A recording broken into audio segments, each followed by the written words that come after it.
فیصل آباد میں ایک نوجوان اپنے موٹر بائک کے اوپر جا رہا تھا اور پتنگ کی جو ڈور ہے وہ روڈ پہ کہیں سے کسی کی پتنگ کٹ گئی اور وہ اپنی ڈور کھینچ رہا تھا. وہ نظر تو نہیں آتی ہے اتنی سپیڈ میں، تو ویسے ہی نظر نہیں آتی. تو جیسے ہی نوجوان نے اس پورشن کو کراس کیا تو وہ اس کے گلے پہ پھر گئی. وہ موٹر بائک سے گرا، پھر اٹھا، لیکن چونکہ وہ شارک تو کٹ چکی ہوئی تھی تو تھوڑی دیر ہی وہ سسٹین کر سکا، پھر وہ نیچے گرا اور بالکل اس کا خون اس طرح بہہ رہا ہے جس طرح کوئی بکرا ذبح کیا جاتا ہے. اور یہ سی سی ٹی وی کے اوپر ویڈیو ریکارڈ ہے. کوئی بھی درد دل رکھنے والا انسان یہ ویڈیو دیکھ نہیں سکتا. ایک شخص کو ناحق قتل کر دیا انہوں نے.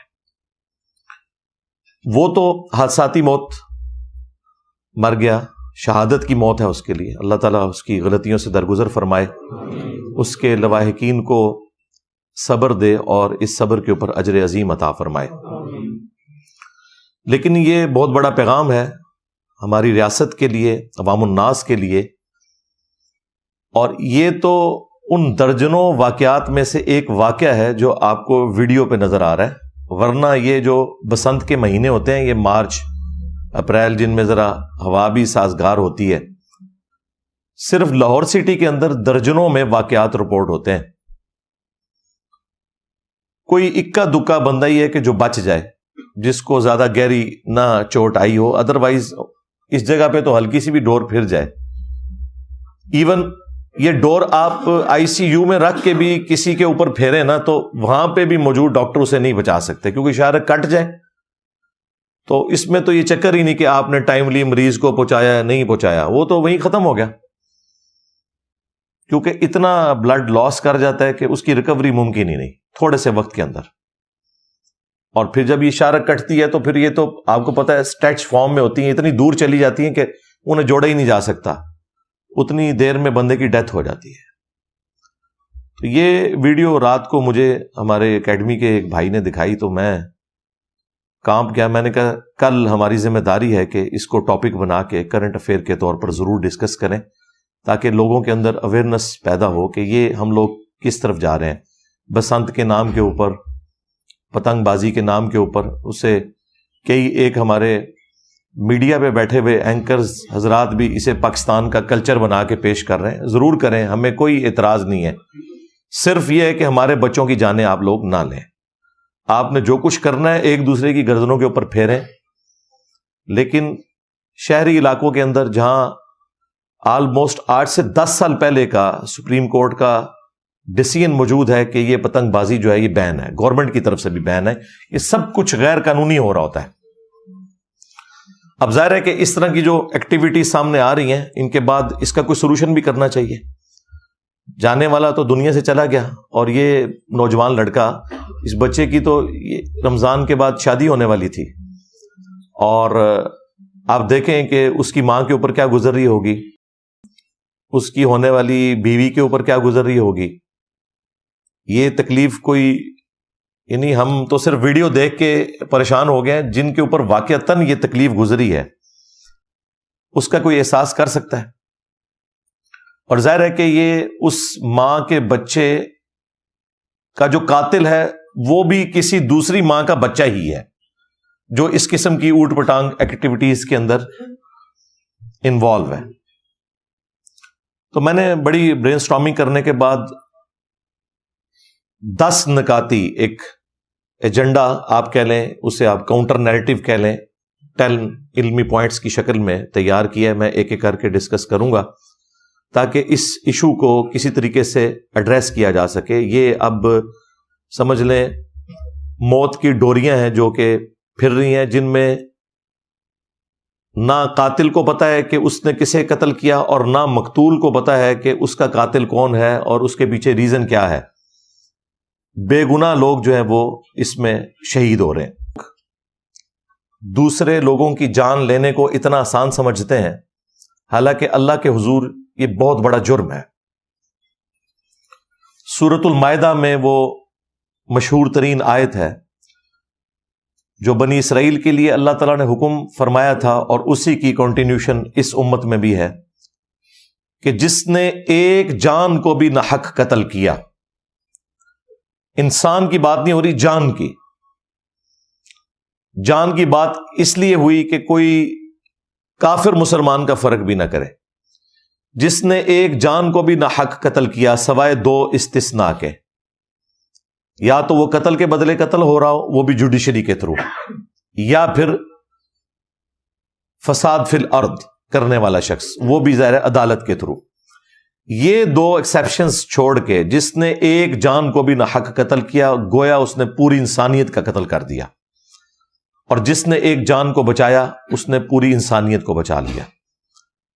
یہ قرآن حکیم کی تعلیمات ہیں۔ اور پھر سورۃ النساء میں تو اللہ تعالیٰ نے یہاں تک فرمایا کہ جس نے ایک مسلمان کو ناحق قتل کیا اس کی سزا ہمیشہ کی جہنم ہے، ہمیشہ کی۔ سنن نبی داؤد میں اس کو سپورٹیو حدیث ہے کہ اللہ تعالیٰ دو گناہ ایسے ہیں جو کبھی بھی معاف نہیں کرے گا۔ ایک اللہ کا حق ہے، شرک والا معاملہ، وہ سورۃ النساء میں 2 دفعہ آیا ہے، ان اللہ لا یغفر ان یشرک بہ ویغفر ما دون ذلک لمن یشاء۔ اللہ شرک کو کبھی معاف نہیں کرے گا۔ قیامت کے دن اگر کوئی شرک کی حالت میں پہنچا، دنیا میں توبہ کر لی تو وہ تو معافی ہے، اس کے سوا جتنے گناہ ہیں وہ معاف کر دے گا۔ اور ابو داؤد میں دوسرا گناہ آیا حقوق العباد سے متعلق، وہ ہے ایک مؤمن کا قتل ناحق، وہ بھی اللہ تعالیٰ نے معاف نہیں کرنا۔ لہذا سورۃ النساء کی آیت پلس ابو داؤد کی یہ حدیث مل کے ہمیں اس رزلٹ پر پہنچنے پر مجبور کرتی ہیں کہ شرک کے بعد اگر کوئی گناہ ہے جو ناقابل معافی ہے وہ قتل ناحق ہے۔ صحیح بخاری اور صحیح مسلم دونوں میں حدیث موجود ہے کہ قیامت کے دن سب سے پہلے قتل کے مقدمے کا فیصلہ ہوگا۔ ایک حدیث ہے ابو داؤد کے اندر، اس میں ہے کہ سب سے پہلے نماز کے بارے میں سوال ہوگا، وہ حقوق اللہ کے معاملات میں سے ہے، جو بندوں کے حقوق ہیں ان میں سب سے پہلے قتل کے مقدمے کا فیصلہ ہوگا۔ اور وہ حدیث تو ابو داؤد میں تھی، اور یہ والی حدیث جو ہے یہ بخاری اور مسلم دونوں میں ہے۔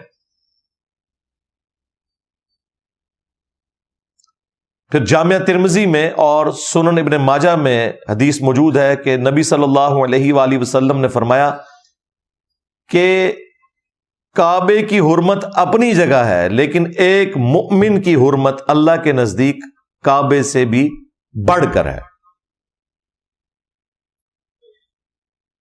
اس قدر بڑھ کر ہے کہ جامعہ ترمذی میں ایک روایت ہے، اس کی سند میں کلام ہے، لیکن اسے سپورٹیو حدیث بخاری کے اندر موجود ہے کہ نبی صلی اللہ علیہ وآلہ وسلم نے فرمایا اگر زمین و آسمان کی ساری مخلوقات مل کے ایک مؤمن کو ناحق قتل کر دیں تو اللہ تعالیٰ اس چیز کی پرواہ نہیں کرے گا کہ ساری مخلوقات ایک طرف ہیں، پوری کائنات کو اللہ تعالیٰ جہنم میں پھینک دے گا ایک مؤمن کے قتل ناحق کے بدلے میں۔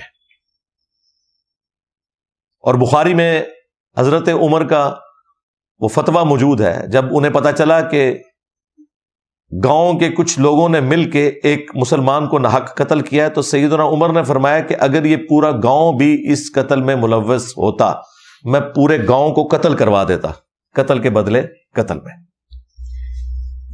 ظاہر ہے اس میں تو زندگی چھپی ہے۔ وَلَكُمْ فِي الْقِصَاصِ حَيَاةٌ يَا أُولِي الْأَلْبَابِ، قتل کے بدلے قتل کرنے میں انسانیت کی زندگی چھپی ہوئی ہے، اللہ تعالیٰ یہ فرما رہا ہے، تاکہ تم بچ جاؤ۔ باقی گناہوں میں تو کہا گیا کہ ایک دوسرے کو معاف کر دو، لیکن قتل کے مقدمے کی پیروی کا حکم ہے کہ قتل کے بدلے قتل کروایا جائے عدالت کے تھرو۔ یہاں معافی کو ڈسکریج کیا گیا، اگرچہ ایک آپشن سورۃ النساء میں اللہ تعالیٰ نے چھوڑ دیا کہ اگر ورثاء معاف کرنا چاہیں، لیکن اللہ تعالیٰ اس کو پسند نہیں کرتا کہ قتل کے بدلے قاتل کو معاف کیا جائے، بلکہ اس کو سزا دی جائے، جس طرح آپ سعودیہ میں دیکھتے ہیں ہوتی ہے۔ اس لیے وہاں دیکھ لیں انسانی جان کی ایک عزت ہے، حرمت ہے۔ یہاں تو تماشا لگایا ہوا انہوں نے، یہ تو قیامت کے دن پتہ چلے گا نا۔ جامعہ ترمذی میں سنن نبی داؤد میں حدیث ہے کہ قیامت والے دن مقتول اپنے قاتل کو پیشانی کے بالوں سے پکڑ کے گھسیٹے گا، اس حال میں کہ اس کی اپنی رگوں سے خون بہ رہا ہوگا، وہ خون تازہ ہو جائے گا، اور مقتول نے اپنے قاتل کو پکڑا ہوگا، گھسیٹتا ہوا اللہ تعالیٰ کے عرش کے پائے کے پاس پہنچ جائے گا اور کہے گا یا اللہ آج مجھے انصاف چاہیے کہ اس نے مجھے کیوں ناحق قتل کیا دنیا کے اندر۔ تو یہ بڑا سینسٹیو معاملہ ہے، لوگوں نے اسے بڑا ہلکا سمجھ لیا۔ اس طرح کی کئی ایک احادیث ہے جو اس طرح کے مواقع کے اوپر میں سناتا